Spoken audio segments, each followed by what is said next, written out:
एक बार एक बूढ़ी माँ को उसके बेटे ने एक वृद्धाश्रम में ले जाकर छोड़ा। इस माँ का ये वही इकलौता बेटा था जिसके लिए इस माँ ने जीवन भर संघर्ष किया। इस बेटे के लिए वो सब कुछ किया जो एक माँ को करना चाहिए या माँ कर सकती है, और आज भी अपने बेटे को किसी भी तरह की परेशानी न हो इसलिए आश्रम में रहने के लिए भी तैयार हो गई।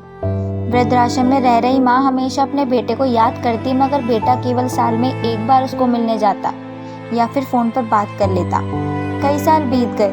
वृद्धाश्रम से बेटे को एक दिन फोन आया। उन्होंने कहा, बेटा जल्दी से आश्रम आके अपनी माँ से मिल लो, वो बहुत सीरियस हैं। बेटा जब अपनी बीमार माँ के पास पहुंचा तब वह अपनी आखिरी सांसें गिन रही थी। बेटे ने अपनी माँ से उसकी आखिरी इच्छा पूछते हुए कहा, माँ मैं तुम्हारे लिए क्या कर सकता हूँ बताओ। माँ ने कहा, बेटा इस आश्रम में गर्मी और मच्छर बहुत ज़्यादा हैं, यहाँ पर कुछ पंखे लगवा देना। फ्रिज न होने की वजह से यहाँ पर हम बूढ़ों को कई बार भूखे पेट ही सोना पड़ता है, क्योंकि किसी ने दिया हुआ खाना खराब होने से नहीं बचा पाते।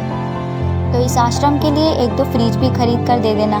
बेटे ने अपनी माँ की सारी बातें सुनी और अपनी माँ से पूछा, आपने इतने साल यहाँ पर निकाल दिए पर आपने कभी भी ये बातें मुझसे नहीं कहीं, और अब जब आपके पास टाइम नहीं बचा है तब आप ये बातें मुझसे कह रही हो, ऐसा क्यों? माँ ने बेटे को जवाब देते हुए कहा, बेटा मैंने गर्मी, भूख और पीड़ा सहन कर ली, लेकिन मुझे पता है जब तेरे बच्चे तुझे यहाँ पर छोड़कर जाएंगे तब तू ये सब सहन नहीं कर पाएगा, इसलिए तेरी सुविधा के लिए मैं तुझे ये सब लगाने के लिए कह रही हूँ। दोस्तों, माँ की ये आखिरी लाइनें किसी बेटे या बेटी की आंखें खोलने के लिए सक्षम है। इतिहास हमेशा अपने आप को दोहराता है। अगर आप चाहते हैं कि आपके साथ अच्छा व्यवहार हो तो आपको भी दूसरों के साथ वैसा ही व्यवहार करना पड़ेगा।